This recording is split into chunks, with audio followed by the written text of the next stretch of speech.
ચલો મારો અવાજ આવે છે કમ્પ્લીટ?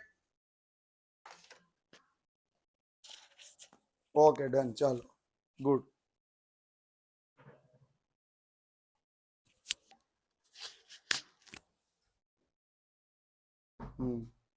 નવું ચેપ્ટર શીખવા માટે મળી રહ્યા છીએ આપણે વિધેય. અહીંયા તમે મારી પાછળ જોઈ શકો છો વિધેય, ન્યુ ચેપ્ટર. યસ. તો પહેલા તો ગયા ચેપ્ટરમાં આપણે ક્યાં સુધી ભણ્યા હતા એના વિશે વાત કરીએ તો ચેપ્ટર 6 ક્રમચય સંચય સુધી આપણે ભણી લીધું હતું. ક્રમચય અને સંચય સુધી ડન. ક્રમચય સંચય અને દ્વિપદી વિસ્તરણ.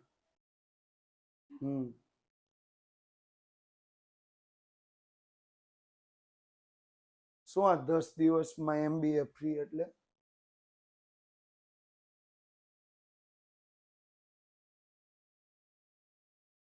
કોણ છે આ ઉવેશભાઈ?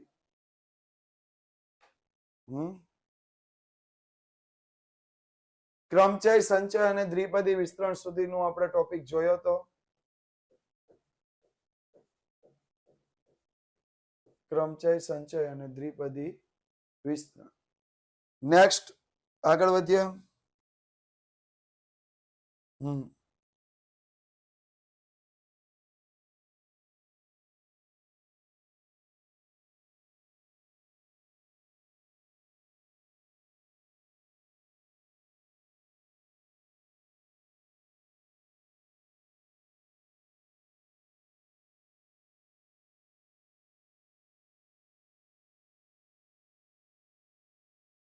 તો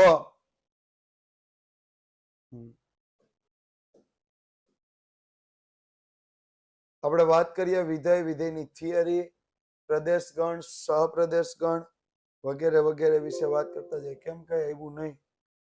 યસ, આવી ગયું છે. પ્રદેશગણ વિશે આપણે થોડીક એવી પહેલા તો વિધેય એટલે શું એની વ્યાખ્યા કરીએ. વિધેય એટલે શું? લેટ સ્ટાર્ટ અવર ચેપ્ટર. યસ. હા, તો વિધેય ફંક્શન. જો ગણ એ અને ગણ બી ખાલી ન હોય તેવા બે ભિન્ન ગણો હોય તો, અને જો ગણ એનો પ્રત્યેક ઘટક ગણ બી ના કોઈ અનન્ય ઘટક સાથે કોઈ નિયમ, સંબંધ કે સંગતતાથી સંકળાયેલ હોય. યાદ રાખજો મિત્ર, નિયમ, સંબંધ કે સંગતતાથી સંકળાયેલ હોય. જો કોઈ નિયમથી, કોઈ સંબંધથી, કોઈ સંગતતાથી સંકળાયેલ હોય તો તે નિયમ, સંબંધ કે સંગતતાને શું કહેવામાં આવે છે? ગણ એ થી ગણ બી પરનું વિધેય કહેવાય. ક્લિયર?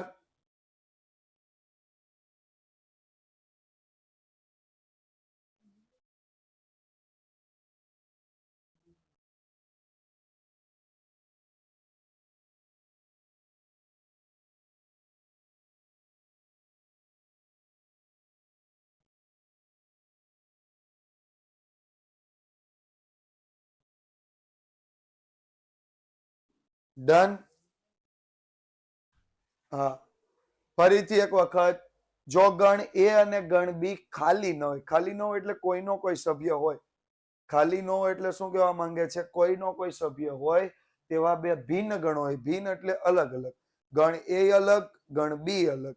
જો ગણ એ અને ગણ બી ખાલી ન હોય તેવા બે ભિન્ન ગણો હોય, જો ગણ એ નો પ્રત્યેક ઘટક ગણ બી ના કોઈ અનન્ય ઘટક, અનન્ય ઘટક એટલે કોઈ એક અને માત્ર એક અનન્ય ઘટક સાથે કોઈ નિયમ, સંબંધ કે સંગતતાથી જોડાયેલ હોય.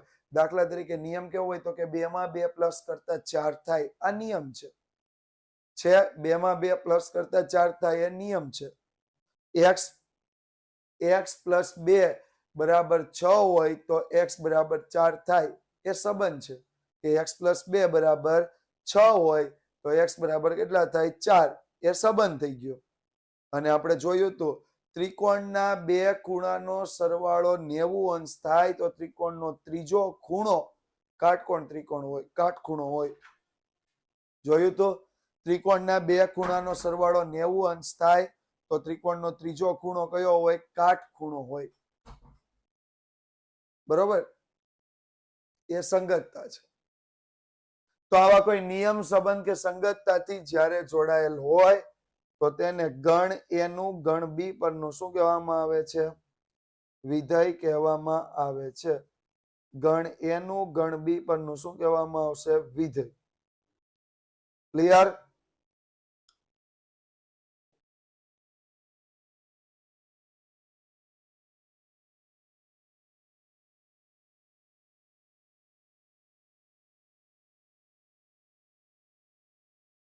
ગણ એ નું ગણ બી પરનું વિધેય.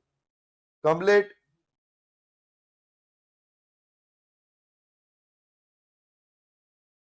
હાલો, આમાં કોઈને કઈ પ્રશ્ન હોય તો પૂછી લ્યો.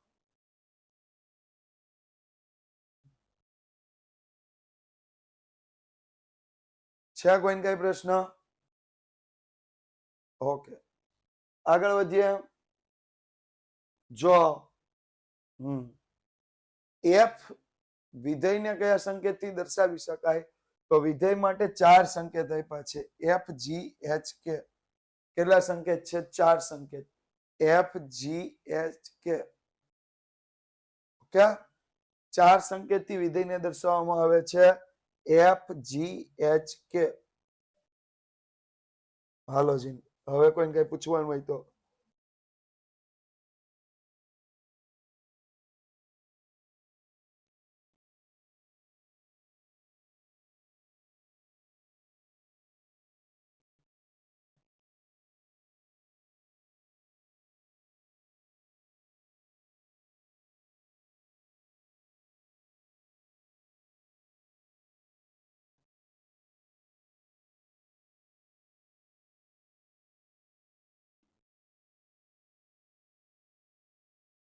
હાલો, નેક્સ્ટ. વિધેયના પ્રદેશ ગણ કોને કહેવામાં આવે? પ્રદેશ ગણ અને સહપ્રદેશ ગણની વાત. તો વિધેય બે ભિન્ન અરિક્ત ગણોના ઘટકો વચ્ચેનો અનન્ય સંબંધ છે. બે ભિન્ન, ભિન્ન એટલે અલગ અલગ. ભિન્ન શબ્દને ખાસ હું રાખું છું અલગ અલગ. વિધેય ભિન્ન, અલગ અલગ, અરિક્ત એટલે ખાલી ન હોય તેવા. ખાલી ન હોય તેવા એટલે કોઈના કોઈ સભ્ય તો હોવો જ જોઈએ. અરિક્ત એટલે ખાલી ન હોય તેવા કોઈનો કોઈ સભ્ય તો હોવો જ જોઈએ. એને અરિક્ત કહેવાય. બરોબર? તો વિધેય બે ભિન્ન અરિક્ત ગણો વચ્ચેનો શું કહેવામાં આવે છે? સંબંધ છે. વિધેય બે ભિન્ન અરિક્ત ગણો વચ્ચેનો શું આપ્યો છે? સંબંધ છે. ક્લિયર?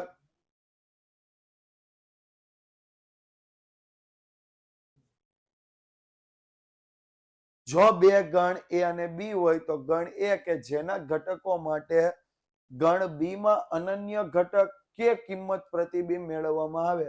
એટલે આપણે સમીકરણ લખીએ ને એમાં કોઈ પણ કિંમત મૂકીએ એની અને એના કારણે બી ની કિંમત મળે. એની કોઈ પણ કિંમત મૂકીએ ને એના કારણે બી ની કિંમત મળે તો એને આપણે શું કહીએ છીએ? તો એને આપણે કહીશું ગણ એને પ્રદેશ ગણ, ગણ બી ને શું કહેવાશે? સહપ્રદેશ ગણ. ગણ એને પ્રદેશ ગણ, ગણ બી ને શું કહેવાશે? સહપ્રદેશ ગણ. ઓકે, ગણ એને પ્રદેશ ગણ, ગણ બી ને સહપ્રદેશ ગણ. હાલો, રેડી? આ ચેપ્ટર કેટલા માર્ક્સમાં પૂછાય? તો અલગ અલગ સ્કૂલ અલગ અલગ રીતે એની તૈયારી કરાવતું હોય. એવું ફિક્સ ન કહી શકાય કેટલા માર્ક્સમાં પૂછાય. ઓકે, જોઈએ આગળ.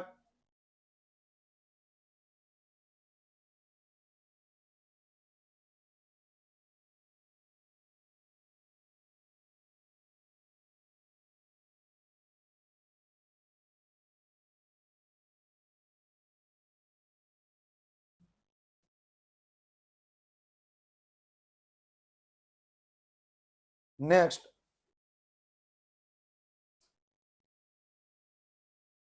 વિસ્તાર કોને કહેવાય? જો વિસ્તાર કોને કહેવાય? પ્રદેશ ગણના ઘટક માટે વિધેયની જે પ્રતિબિંબિત કિંમત કે વિધ્યાત્મક કિંમત મેળવવામાં આવે. કેવી કિંમત મેળવવામાં આવે? પ્રતિબિંબિત કિંમત મેળવવામાં આવે અથવા તો વિધ્યાત્મક કિંમત મેળવવામાં આવે.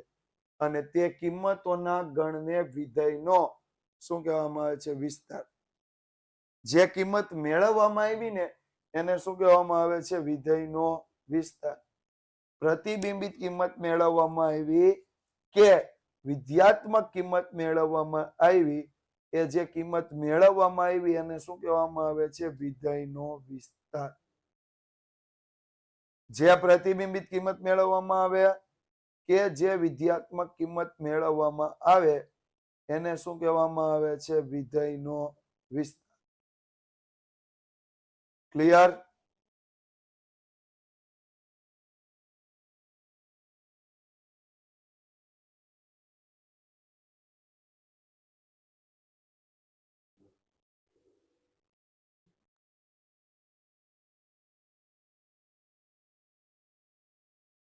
ઓકે. હા, ફરીથી પ્રદેશગણ આપણે લીધું હતું. એ પ્રદેશગણ એની પ્રતિબિંબ કે વિધ્યાત્મક કિંમત મેળવવામાં આવી. ક્યાં જોવામાં આવી? બી માં. અને એ જે કિંમતોનો જે ગણ બને એટલે આપણે એક સમીકરણ હોય એમાં એક્સ ની જુદી જુદી કિંમત મૂકી હોય જેના કારણે આપણને સમીકરણમાં અમુક કિંમતો મળતી હોય અને એનો જે ગણ મળે એને શું કહેવામાં આવે છે? વિસ્તાર કહેવામાં આવે છે. એને શું કહેવામાં આવશે? વિસ્તાર કહેવામાં આવે છે. ફરીથી એક વખત કહી દઉં, વિધેયની જે કઈ પણ કિંમત હોય એ કિંમતો માટે યસ ઓકે. વિધેયની જે કઈ પણ કિંમતો છે એ પ્રદેશ ગણના ઘટક માટે વિધેયની જે પ્રતિબિંબિત કિંમત કે વિધ્યાત્મક કિંમત મેળવવામાં આવે છે અને આ મેળવેલી પ્રતિબિંબિત કિંમત કે વિધ્યાત્મક કિંમતોના ગણને શું કહેવામાં આવે છે? વિધેયનો વિસ્તાર. પ્રતિબિંબ કિંમત આપણે અહીંયા જોયું. પ્રતિબિંબ કિંમત અહીંયા આપણે સમજાતા પ્રદેશગણ એના ઘટકમાં અનન્ય ઘટક પ્રદેશગણ એ એટલે તમને એક સમીકરણ આપ્યું હોય એમાં કિંમત આપી. દાખલા તરીકે સમીકરણ આપ્યું 5x + 7.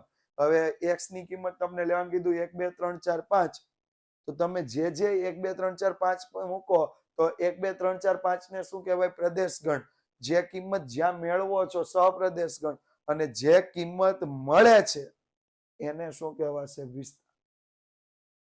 ડન. જેના આધારે કિંમત મેળવો છો એ પ્રદેશગણ, જ્યાં કિંમત મેળવો છો એ સહપ્રદેશગણ અને જે કિંમત મળે છે એ વિસ્તાર. વિસ્તારના વિધેયના પ્રદેશગણને શેના વડે દર્શાવાય? તો પ્રદેશગણને ડીએફ વડે દર્શાવાય, જ્યારે વિસ્તારને આરએફ વડે દર્શાવાય. હવે તમને પ્રશ્ન થાય કે વિસ્તારના પ્રદેશગણ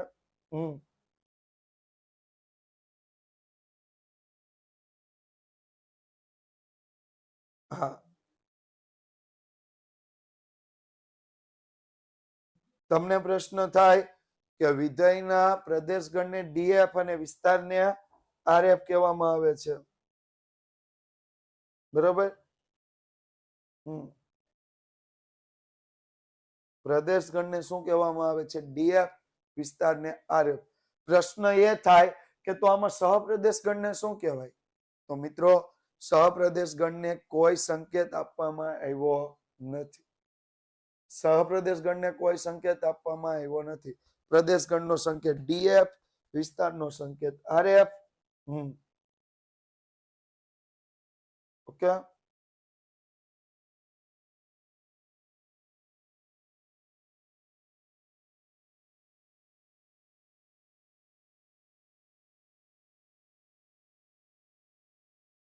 ઓકે, કમ્પ્લીટ.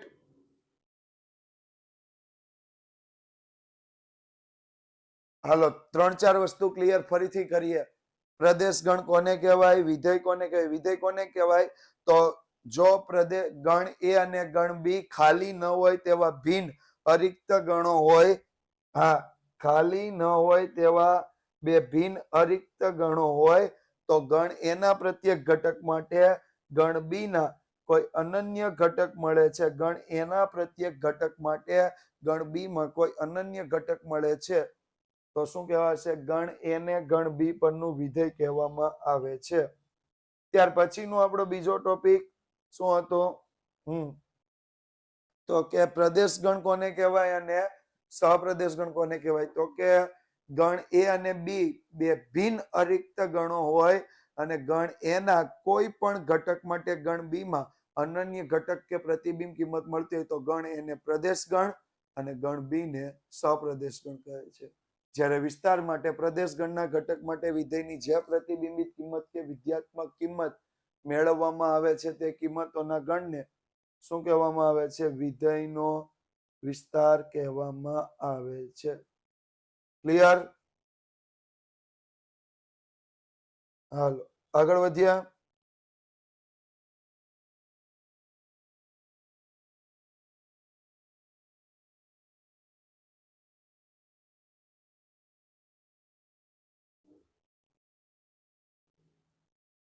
અહીંયા સુધી પૂરું ને?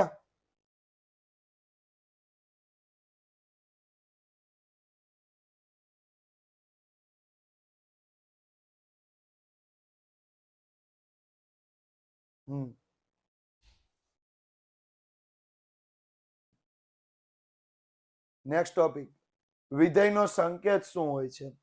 જો વિધેય એફ એ થી બી પરનું વિધેય હોય તો એને દર્શાવવામાં કઈ રીતે આવે? આ રીતે આવશે. એફ જેમ એ ટેન્ડ્સ ટુ બી વચાય છે શું? એફ જેમ એ ટેન્ડ્સ ટુ બી. ઓકે, અને એનો અર્થ શું થાય? વિધેય એફ એ ગણ એ થી ગણ બી પરનું વિધેય છે એમ કહેવાય. વિધેય એફ એ ગણ એ થી ગણ બી પરનું વિધેય છે એમ કહેવાય. ક્લિયર? વિધેય એફ એ ગણ એ થી ગણ બી પરનું વિધેય છે એમ કહેવાય.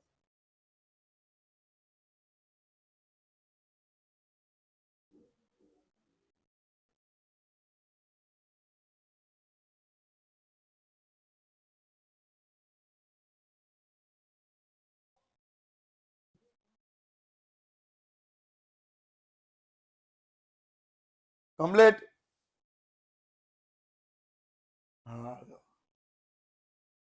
ઘણું બધું આપણે સોલ્વ કર્યું, યાદ રહેતું જાય છે ને પાછું. હા, પહેલું આપણે જોયું વિધેય એટલે શું, બીજું આપણે જોયું પ્રદેશ ગણ એટલે શું, ત્રીજું આપણે જોયું સહપ્રદેશ ગણ એટલે શું, ચોથું આપણે જોયું વિસ્તાર એટલે શું, પાંચમું આપણે જોયું પ્રદેશ ગણનો સંકેત, છઠ્ઠું આપણે જોયું સહપ્રદેશ ગણનો સંકેત, સાતમું જોયું વિધેયનો સંકેત. આ થિયરી બધી જ અગત્યની છે. આ બધી જ થિયરી કેવી છે? અગત્યની છે. ઓકે,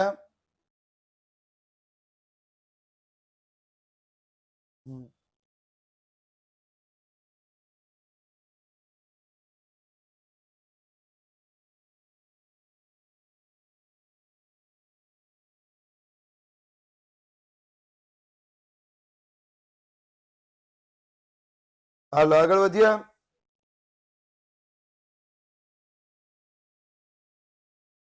વિધેયના પ્રકાર. સરસ મજાનો પ્રશ્ન. સૌથી વધારે તમારે ધ્યાન અહીં આપવાનું છે. કેમ અહીંયા ધ્યાન આપવાનું છે? કારણ કે આ ત્રણ પ્રકાર પરથી જ દાખલાઓ પૂછાય છે ને એમાં દાખલાઓમાં આપણે એને પ્રકારો લખીને આપવાના હોય છે.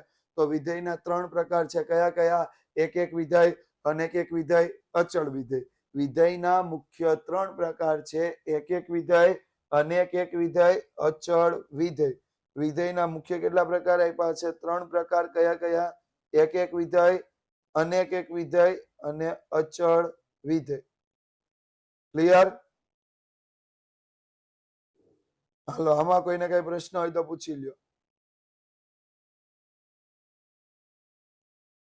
એક એક વિધેય, અનેક એક વિધેય અને અચળ વિધેય. તો જો અહીંયા ધ્યાન આપો તો એક એક વિધેય કોને કહેવું, અનેક એક વિધેય કોને કહેવું અને અચળ વિધેય કોને કહેવું? એના માટેની આપણે થોડીક સમજૂતી લઈ લઈએ. એક એક વિધેય કોને કહેવું, અનેક એક વિધેય કોને કહેવું અને અચળ વિધેય કોને કહેવું? હા, ડેફિનેશન હજી બાકી છે ભાઈ, બાકી છે, બાકી છે. આ તો ખાલી આપણે પ્રકાર જોયા. પ્રકાર યાદ રાખજો. એક એક, અનેક એક, અચળ. એક એક, અનેક એક, અચળ. તો સ્ટાર્ટ કરીએ. એક એક વિધેય વ્યાખ્યા. કેટલાને સમજાય છે જોઈજો પહેલા, પછી હું સમજાવું. ધારો કે એફ જેમ એ ટેન્ડ્સ ટુ બી, એ તો બધાને ખબર છે કે વિધેય એફ એ કોનું વિધેય છે? એનું બી પરનું વિધેય છે. એ બધાને ક્લિયર ખબર પડી ગઈ કે વિધેય એફ એ એનું બી પરનું વિધેય છે.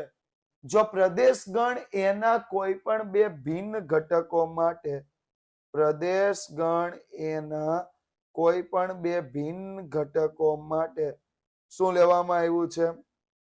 પ્રદેશ ગણ એના કોઈ પણ બે ભિન્ન ઘટકો માટે જ્યારે સહપ્રદેશ ગણમાં મળતા પ્રતિબિંબ કે વિધ્યાત્મક કિંમતો ભિન્ન, ભિન્ન એટલે કેવી હોય? અલગ અલગ હોય, તો તેને એક એક વિધેય કહે છે. કેટલાને સમજાય છે? હલો, આન્સર મી. કેટલાને સમજાઈ ગયું?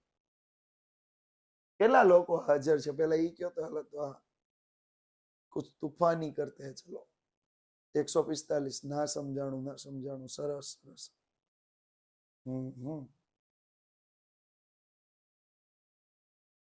સરસ. જો ફરીથી એક વખત આપણે લઈએ. ધારો કે એફ જેમ એ ટેન્ડ્સ ટુ બી, પ્રદેશ ગણ એ છે, સપ્રદેશ ગણ બી છે. હવે પ્રદેશ ગણના ઘટકો માટે મળતા પ્રતિબિંબ કે વિધ્યાત્મક કિંમત ભિન્ન હોય, ભિન્ન એટલે અલગ અલગ હોય, તો તે વિધેય એફ ને શું કહેવામાં આવે છે? એક એક વિધેય. ભિન્ન હોય, અલગ અલગ હોય, એટલે એક એક વિધેય. એટલે પ્રદેશ ગણની દરેક કિંમત માટે સહપ્રદેશ ગણની દરેક કિંમત કેવી હોય? અલગ અલગ હોય. પ્રદેશ ગણની દરેક કિંમત માટે સહપ્રદેશ ગણની દરેક કિંમત કેવી હોય? અલગ અલગ હોય, તો એને આપણે શું કહીશું? એક એક વિધેય. પ્રદેશ ગણની દરેક કિંમત માટે સહપ્રદેશ ગણની કિંમત અલગ અલગ હોય, એને આપણે શું કહીશું? એક એક વિધેય. પ્રદેશ ગણની દરેક કિંમત માટે સહપ્રદેશ ગણની દરેક કિંમત અલગ અલગ હોય, એને એક એક વિધેય કહેવાય. ઉદાહરણ જોઈએ આપ્યું છે. આકૃતિ જોવો, ઉદાહરણ લેશો, સમજાઈ જશે આરામથી.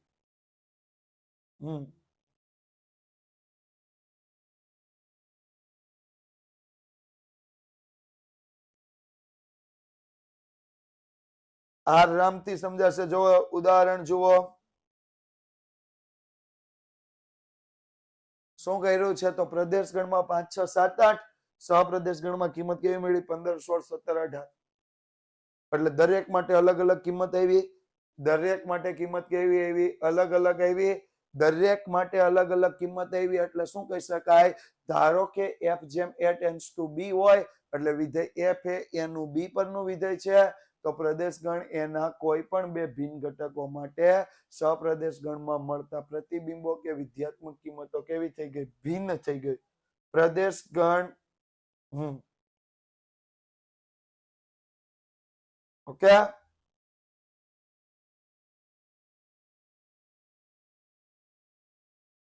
ક્લિયર? પ્રદેશ ગણના કોઈ પણ ઘટકો માટે સપ્રદેશ ગણમાં મળતી જે કિંમતો છે એ કેવી હોય? ભિન્ન હોય, એટલે અલગ અલગ હોય, તો એને શું કહેવાય? એક એક વિધેય. હાલો, હવે કોઈને કઈ પ્રશ્ન? ડન? હવે તો ડન થઈ જાય ને, મારું વાતું વિખાઈ ગયું. હા, આગળ વધ્યા. બીજું આપ્યું છે અનેક એક વિધેય. શું આપ્યું છે? અનેક એક વિધેય. ધારો કે એફ જેમ એ ટેન્ડ્સ ટુ બી, પ્રદેશ ગણ એના કોઈ પણ બે ભિન્ન ઘટકો માટે સહપ્રદેશ ગણમાં પ્રતિબિંબ મળતા પ્રતિબિંબો કે વિધ્યાત્મક કિંમતો સમાન હોય, તો તે વિધેય એફ ને અનેક એક વિધેય કહે છે. ધારો કે એફ જેમ એ ટેન્ડ્સ ટુ બી, એટલે વિધેય એફ એ એનું બી પરનું વિધેય છે. પ્રદેશ ગણ એના કોઈ પણ બે ભિન્ન ઘટકો માટે, પ્રદેશ ગણ એના કોઈ પણ બે ભિન્ન ઘટકો માટે સહપ્રદેશ ગણમાં મળતા પ્રતિબિંબો કે વિધ્યાત્મક કિંમતો સમાન હોય, તો વિધેય એફ ને શું કહેવાય છે? અનેક એક વિધેય કહે છે. ધારો કે એફ જેમ એ ટેન્ડ્સ ટુ બી, એટલે વિધેય એફ એ એનું બી પરનું વિધેય છે. તો પ્રદેશ ગણ એના કોઈ પણ બે ભિન્ન ઘટકો માટે સહપ્રદેશ ગણમાં મળતા પ્રતિબિંબો કે વિધ્યાત્મક કિંમતો સમાન હોય તો તે વિધેય એફ ને અનેક એક વિધેય કહે. કેટલાને સમજાય છે? હાલો, કેટલાને સમજાય છે? હા, મારે ઈ પછી જાણવું છે. પેલા કેટલાને સમજાય છે ઈ જાણવું છે. આકૃતિ બતાવી દઈ તો હમણાં બધાને સમજાઈ જાય, એવું નથી કરવું. આકૃતિ આવશે પણ ઈ પછીથી.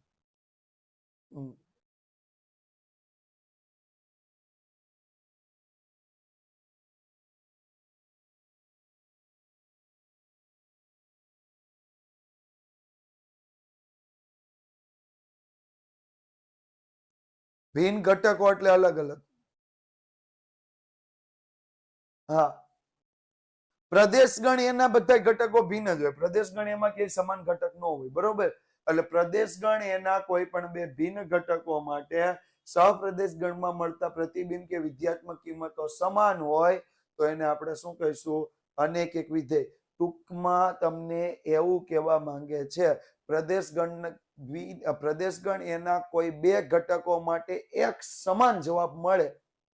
વિધેય એટલે આપણું જે સમીકરણ છે એનો એક સમાન જવાબ મળે તો એને આપણે શું કહીએ છીએ? અનેક એક વિધેય. પ્રદેશ ગણના કોઈ પણ બે ભિન્ન ઘટકો માટે સહપ્રદેશ ગણમાં જો સમાન જવાબ મળે તો એને શું કહેવાય? અનેક એક વિધેય. દેખાય છે? જો એ માટે જવાબ બી, બી માટે જવાબ સી, પણ સી માટે નથી આપ્યું પણ ડી માટે પણ જવાબ બી, એટલે એ અને ડી માટે જવાબ કેવો મળ્યો? બી. સેમ મળ્યો. એ અને બી માટે જવાબ સેમ મળ્યો. દેખાય છે? હા, હવે સમજવાની ટ્રાય કરો. પ્રદેશ ગણ એના બે ભિન્ન ઘટકો માટે સહપ્રદેશ ગણ બી માં મળતી કિંમતો કેવી હોય? સમાન હોય. મળતી કિંમતો કેવી હોય? સમાન હોય. તો એને આપણે શું કહી શકીએ? યસ. તો એને આપણે કહીશું અનેક એક વિધેય. શું કહીશું? અનેક એક વિધેય. ક્લિયર? કમ્પ્લીટ?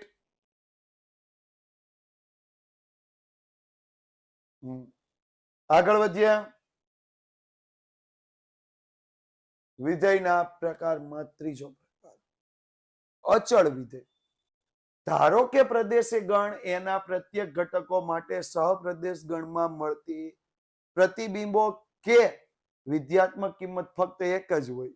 એટલે પ્રદેશ ગણના કોઈ પણ ઘટક લઈ લ્યો, સહપ્રદેશ ગણમાં મળતું પ્રતિબિંબ કિંમત કે વિધ્યાત્મક કિંમત એ એક જ હોય તો તે વિધેય એફ ને અચળ વિધેય કહે છે. પ્રદેશ ગણ એના પ્રત્યેક ઘટકો માટે સહપ્રદેશ ગણમાં મળતી પ્રતિબિંબો કે વિધ્યાત્મક કિંમતો ફક્ત એક જ હોય તો એને અચળ વિધેય કહે. અચળ એટલે ફરે નહીં એવું. આ હવે બધાને સમજાઈ ગયું હશે. આમાં તો લગભગ કોઈ બાકી નહીં હોય. છે કોઈ બાકી?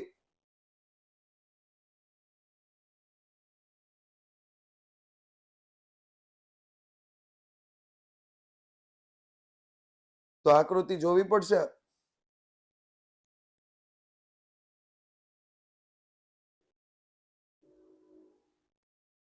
આકૃતિ જોવી પડશે. જો પ્રદેશ ગણની કોઈ પણ કિંમત હોય, સહપ્રદેશ ગણની કેવી કિંમત આવી? એક જ કિંમત આવે. પ્રદેશ ગણની કોઈ પણ કિંમત માટે સહપ્રદેશ ગણની એક જ કિંમત આવી એટલે આપણે એને શું કહી દીધું? એટલે આપણે એને કહી દીધું અચળ વિધેય. જો બધાયની અલગ અલગ આવે તો એક એક વિધેય, કોઈ પણ બે ની સમાન આવે તો બધાયની અલગ અલગ આવે તો એક એક વિધેય, કોઈ પણ બે ની સમાન આવે તો અનેક એક વિધેય, અને બધાયની સમાન આવે તો યસ અચળ વિધેય. બરોબર? બધાયની અલગ અલગ આવી, એના બધાય ઘટક માટે બી માં બધી અલગ અલગ કિંમત આવી તો એક એક વિધેય. એમાં કોઈ પણ બે ઘટક માટે બી માં સેમ કિંમત આવી તો અનેક એક વિધેય. પણ એના બધા જ ઘટક માટે બી માં એક જ કિંમત આવી તો અચળ વિધેય. Let's start. ચાલો આગળ વધીએ.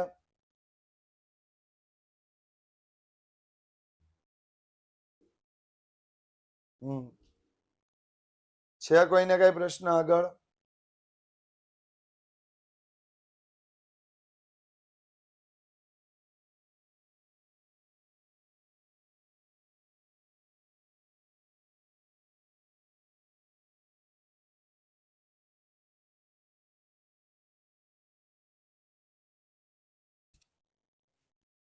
જોઈએ આગળ.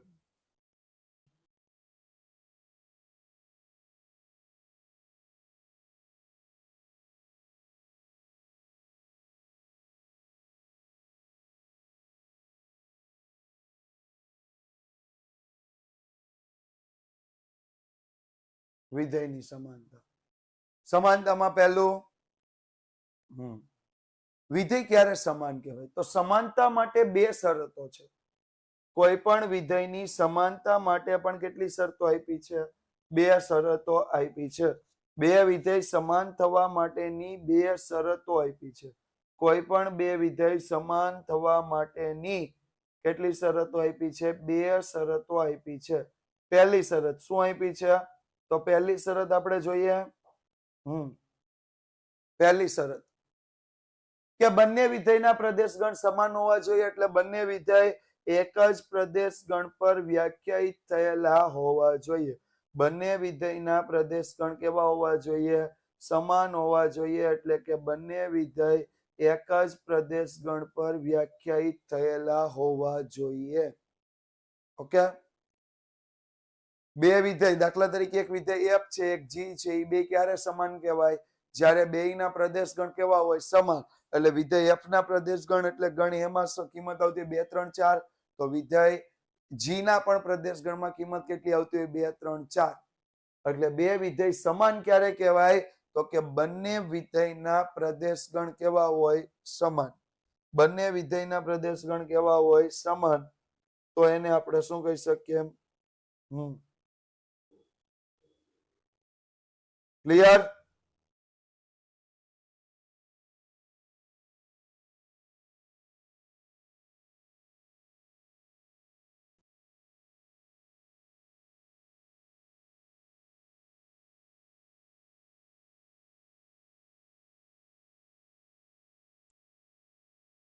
ડન.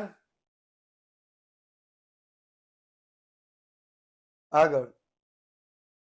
પ્રદેશગણના પ્રત્યેક ઘટક માટે પ્રતિબિંબ કિંમતો સમાન હોવી જોઈએ. પ્રદેશગણના પ્રત્યેક ઘટક માટે પ્રતિબિંબ કિંમતો પણ કેવી હોવી જોઈએ? સમાન. જો બંને વિધેયના પ્રદેશગણ સમાન હોવા જોઈએ, એટલે કે બંને વિધેય એક જ પ્રદેશ પર વ્યાખ્યાયિત થયેલા હોવા જોઈએ. બંને વિધેય એક જ પ્રદેશ પર વ્યાખ્યાયિત થયેલા હોવા જોઈએ.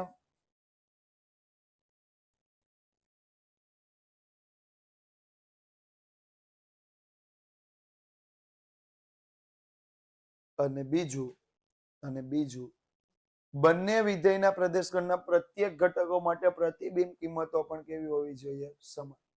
એટલે વિસ્તાર પણ કેવો હોવો જોઈએ? સમાન. પ્રદેશગણ પણ સમાન, વિસ્તાર પણ સમાન. સહપ્રદેશ સમાન હોય કે ન હોય એ ચાલશે. બે વસ્તુ ધ્યાન રાખવાની. પહેલા તો બંને વિધેયના પ્રદેશગણ સમાન કરવાના નહીં. પહેલી શરત એ છે કે પ્રદેશગણ સમાન થવો જોઈએ. એ થઈ જાય પછી એના વિસ્તાર મેળવવાના, અને વિસ્તાર મળે અને જો એ પણ સમાન થાય ને તો બે વિધેય સમાન છે એવું કહેવાય. હવે જો પ્રદેશગણ સમાન નથી તો સમાન છે જ નહીં, ડાયરેક્ટ લખી દેવાનું. અને પ્રદેશગણ સમાન હોય ને વિસ્તાર અલગ હોય તો પણ સમાન નથી. ક્લિયર? બે વિધેયના પ્રદેશગણ પણ સમાન હોવા જોઈએ, વિસ્તાર પણ સમાન હોવા જોઈએ. પ્રદેશગણ પણ સમાન હોવા જોઈએ, વિસ્તાર પણ સમાન હોવા જોઈએ. ડન. જોઈએ આગળ. સરસ. નેક્સ્ટ આગળ વધીએ.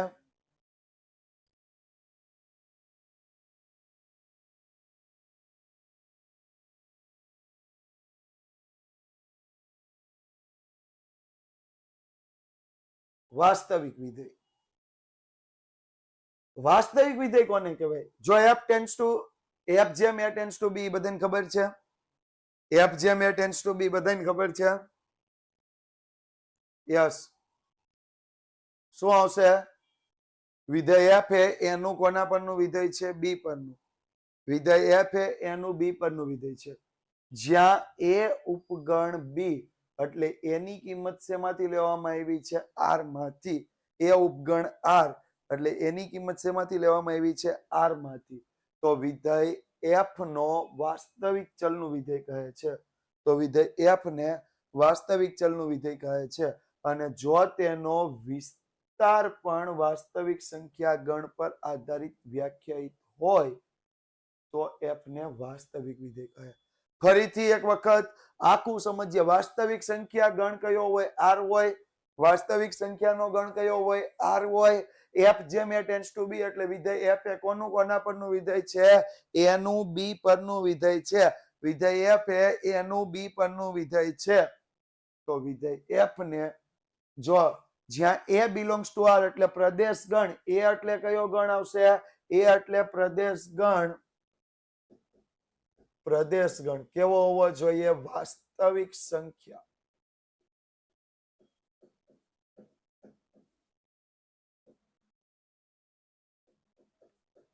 પ્રદેશ ગણ ઇઝ ઇક્વલ ટુ વાસ્તવિક સંખ્યાનો ગણ પ્રદેશ ગણ કેવો ગણ હોવો જોઈએ વાસ્તવિક સંખ્યાનો ગણ તો તે વિધેય એફ ને વાસ્તવિક ચલનું વિધેય કહે છે તો તે વિધેય એફ ને શું કહેવામાં આવે છે વાસ્તવિક ચલનું વિધેય અને જો તેનો વિસ્તાર પણ વાસ્તવિક સંખ્યાના ગણ પર વ્યાખ્યાયિત હોય એટલે એનો વિસ્તાર પણ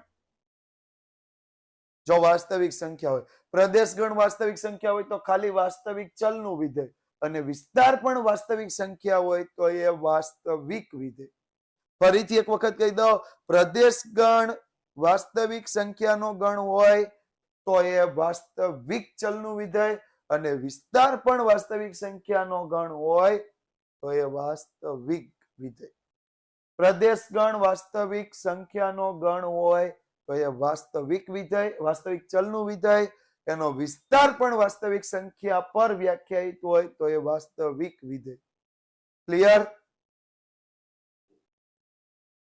કમ્પ્લીટ હાલો કેટલા હવે કઈ થિયરીમાં કઈ ખબર ન પડી હોય એવું કઈ ચલો નેક્સ્ટ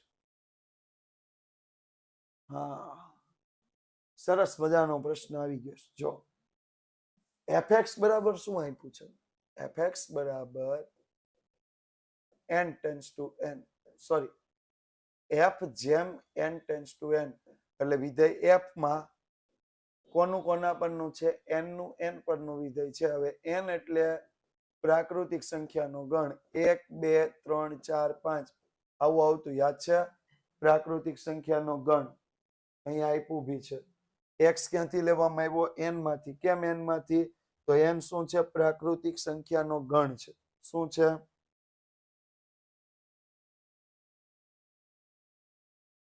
ક્લિયર અહીંયા સુધી ક્લિયર આપણે વિધેયનો પ્રકાર નક્કી કરવા બેઠા છીએ તો પહેલા fx લઈએ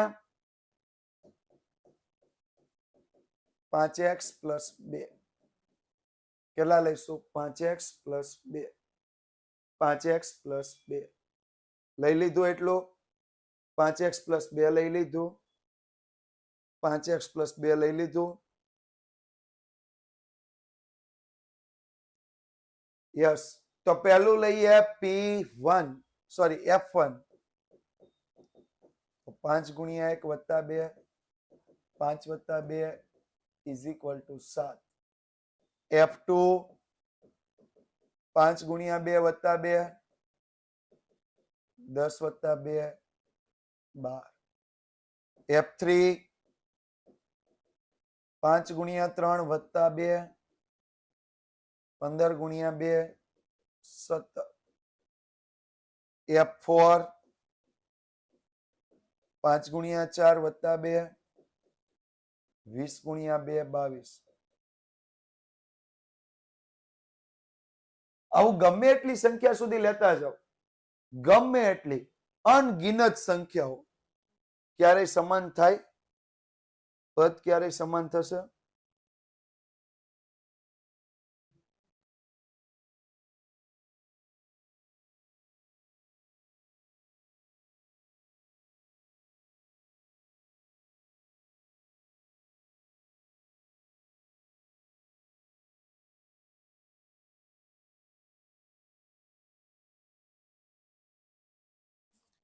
થાય પદ સમાન? નહીં થાય. એટલે શું લખશું? અહીં વિધેય f એ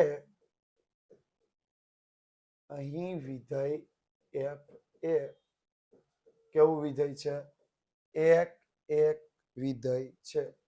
કેવું વિધેય છે? એક વિધેય છે. અહીં વિધેય f એ કેવું વિધેય છે? એક કેવું વિધેય છે? એક વિધેય. અહીં વિધેય f એ એક વિધેય છે. ક્લિયર? હાલો, આમાં કોઈને કઈ પ્રશ્ન હોય તો પૂછી લ્યો.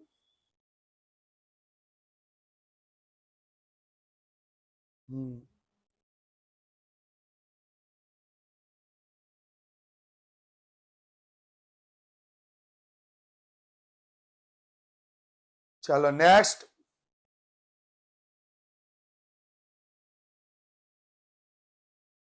ફરી પાછું આપ્યું છે f જેમ r tends to r. r એટલે વાસ્તવિક સંખ્યા. વાસ્તવિક સંખ્યામાં જ્યારે પણ આપણે લેવાનું થાય ને તો આવી રીતે લેવાનું. Minus infinity, -3, -2, 1, 0, 1, 2, 3 up to plus infinity. હવે અહીંયા આપણને fx શું આપ્યો છે? તો કે x નો ઘન માઇનસ x. x નો ઘન માઇનસ x. તો પેલા f -3 લઈએ તો -3 નો ઘન માઇનસ -3. તો -3 નો ઘન -27 plus 3 is equal to -24. f -2 લઈએ તો -2 નો ઘન -2. -2 નો ઘન -8 પ્લસ 2 -6. f -1 લઈએ તો -1 નો ઘન -1 -1 પ્લસ 1 બરાબર 0. થઈ ગયું? અહીંયા સુધી ક્લિયર? f0 લઈએ તો 0 નો ઘન -0. 0 - 0 બરાબર 0. f1 લઈએ તો 1 નો ઘન -1. 1 - 1 બરાબર 0. f2 લઈએ તો 2 નો ઘન -2. 8 - 2 બરાબર 6. શું લાગે? શું લાગે? અચળ વિધેય. વાહ વાહ, અચળ વિધેય લઈ આવ્યા હો બાકી.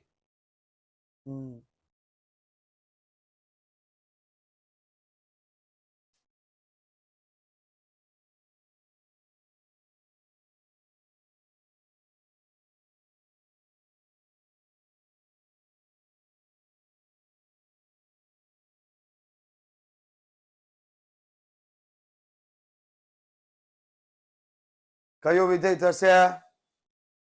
હા, જો અચળ વિધેય વાળા હજી ખૂટતા જ નથી. અનેક એક વિધેય થાય. અહીંયા બધી કિંમતો સમાન નથી. યાદ રાખો. એટલે શું લખશું? અહીં વિધેય f એ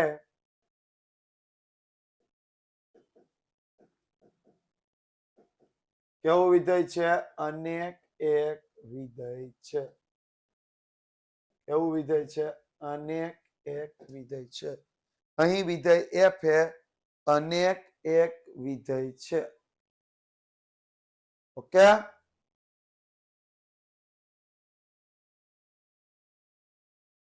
અર્પણભાઈ, આ ગુજરાતી ગુજરાત બોર્ડ છે. ઓકે? ગુજરાત બોર્ડ. આર્યનભાઈ, અર્પણભાઈ ને આર્યનભાઈ. હા.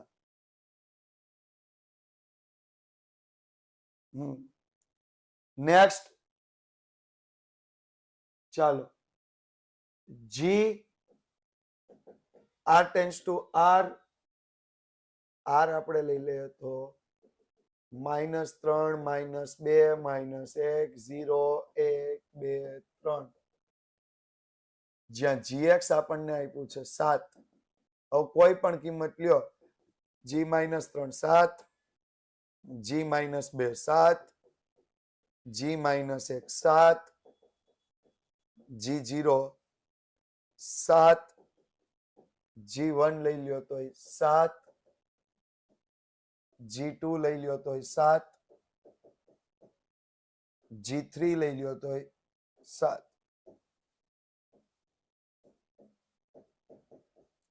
આમાં બધે એક જ કિંમત આવશે કારણ કે યસ વેરી સિમ્પલ, કારણ કે અહીંયા આપણને શું આપ્યું છે, કોઈ વિધેય આપ્યું નથી, કોઈ વિધેય આપ્યું નથી.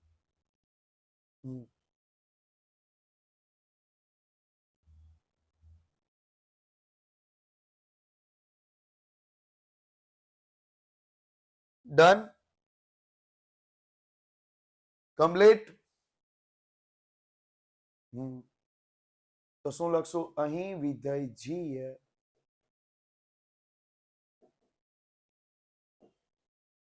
કેવું વિધેય છે, અચળ વિધેય છે. કેવું વિધેય છે, અચળ વિધેય. एब्सोल्युटली डन, कंप्लीट हो चुका है. Love next finish. एक दाखलो होमवर्क માં આવશે. આવતો લેક્ચર આપણો આવતા સોમવારે આવશે.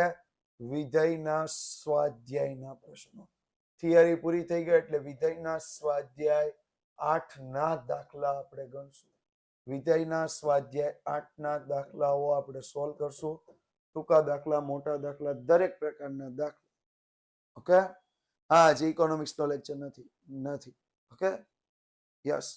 ફરીથી મળીએ છીએ કેટલા વાગે, તો કે ફરીથી મળશું આપણે આવતા વીકમાં. પણ એ પહેલા તમે યુટ્યુબ પર આવી અને તૈયારી કરી શકો છો. આજે સાંજે 8:15 વાગે સ્ટેટના બેઝિક ખ્યાલો તમારે 11માં કયા યાદ રાખવાના છે જાણવા માટે. ઓકે, આજે તમારે એક લેક્ચર નથી તો યુટ્યુબ પર તમે આવી શકો છો. વિદ્યાકુલ ગુજરાતી સાથે જોડાયેલા રહેજો, વિદ્યાકુલ સાથે જોડાયેલા રહેજો. અને સાથે સાથે જે મિત્રો નથી જોડાયા એને જોડતા રહેજો અને લેક્ચરને રેટિંગ આપતા રહેજો. Thank you so much.